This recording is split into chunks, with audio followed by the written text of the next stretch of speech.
अच्छा, देवताओं के बारे में तो हम सबने सुना है ना? पर क्या कभी सोचा है कि सभी देवता एक साथ एक शक्ति के रूप में कैसे होंगे?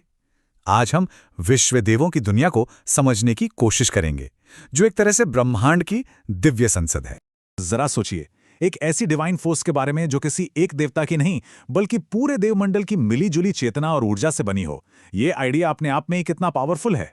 तो इस जबरदस्त कॉन्सेप्ट का एक नाम भी है विश्व देव। वैदिक ग्रंथों में इन्हें सर्व देवता या ऑल गॉड्स कहा गया है, जो ब्रह्मांड के सभी देवताओं का एक सामूहिक रूप है। तो सवाल ये है कि ये सर्व देवता आखिर हैं कौन, और ये कॉस्मिक पार्लियामेंट चलती कैसे है? चलिए आज इसकी पहली बैठक में चलते हैं।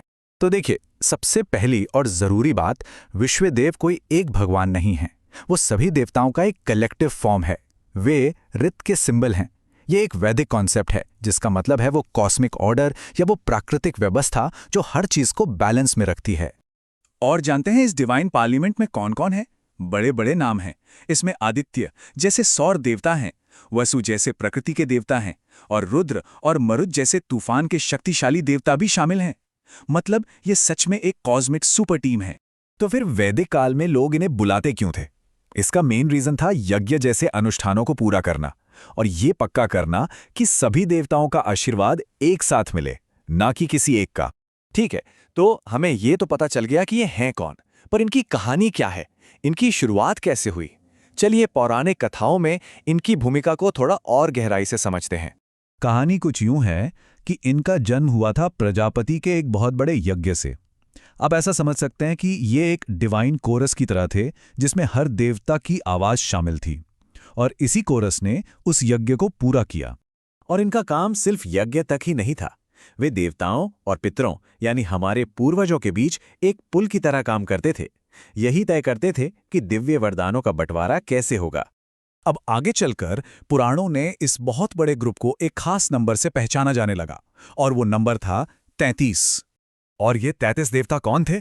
देखिए, इसमें थे 11 रुद्र, 12 आदित्य, 8 वसु और 2 अश्विन। मतलब ये ब्रह्मांड को चलाने वाली एक तरह से कोर टीम हो गई। पर सवाल ये उठता है कि ये कॉन्सेप्ट आया कहाँ से? इसके लिए हमें जाना होगा सबसे पुराने वैदिक टेक्स्ट ऋग्वेद में। वहीं से इसकी गूंज सुनाई देती है। ऋग्वेद का ये श्लोक सुनिए। ये एक ग्रैंड इन्विटेशन है। ये किसी एक देवता के लिए नहीं, बल्कि पूरे के पूरे पैंथियन के लिए है। मानो पूरी डिवाइन असेंबली को एक साथ बुलाया जा रहा हो। तो इसका मतलब क्या हुआ? इसका मतलब है यूनिटी। ये पक्का करना कि किसी एक देवता का नहीं, बल्कि सबकी मिलीजुली कृपा यज्ञ करने वाले तक पहुंचे। चलिए एक और श्लोक देखते हैं। यहाँ तो साफ साफ भौतिक आशीर्वाद जैसे धन और खजाने की बात हो रही है, जो इन सभी देवताओं से एक साथ मांगा जा रहा है। और ये बात बहुत खूबसूरती से दिखाती है कि विश्वदेव सिर्फ आध्यात्मिक कृपा ही नहीं, बल्कि भौतिक समृद्धि के भी दाता माने जाते थे। भाई, जब सभी देवता एक साथ आशीर्वाद देंगे तो धन और वैभव की बारिश तो होगी ही।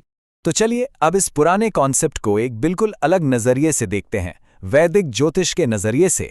ज्योतिष शास्त्र में जो 27 नक्षत्र हैं, उनमें से 21वां नक्षत्र है उत्तर आषाढ़। और जानते हैं इसके स्वामी कौन है? विश्वदेव। इस नक्षत्र को उत्तर अजय या लैटर इनविंसिबल भी कहते हैं, मतलब जिसे बाद में कोई हरा ना सके। अब ये नक्षत्र ज्योतिष में एक बहुत ही खास जगह पर है, क्योंकि ये दो राशियों के बीच एक पुल की तरह काम करता है। धनु की एडवेंचर वाली आग और मकर की स्टेबल जमीनी अथॉरिटी। और इस नक्षत्र की एक खास शक्ति भी है, जिसे कहते हैं अपराजेय शक्ति, यानी वो शक्ति जो आपको अजेय बनाती है। और ये शक्ति सीधे सीधे विश्वदेवों से जुड़ी है। सोचिए, जब सारे देवता मिलकर किसी की रक्षा कर रहे हों तो उसे कौन हरा सकता है? अब जरा इस टेबल को देखिए। हर चीज विश्वदेवों की कहानी बता रही है। स्वामी ग्रह हैं सूर्य, यानी अल्टीमेट अथॉरिटी। तत्व हैं आग और धरती का कॉम्बिनेशन, यानी एक ऐसी खोज जो मजबूती से टिकी हुई है। गुण हैं क्षत्रिय, जो ड्यूटी की बात करता है। और योनि है नर नेवला, जो अपनी प्रोटेक्शन के लिए जाना जाता है।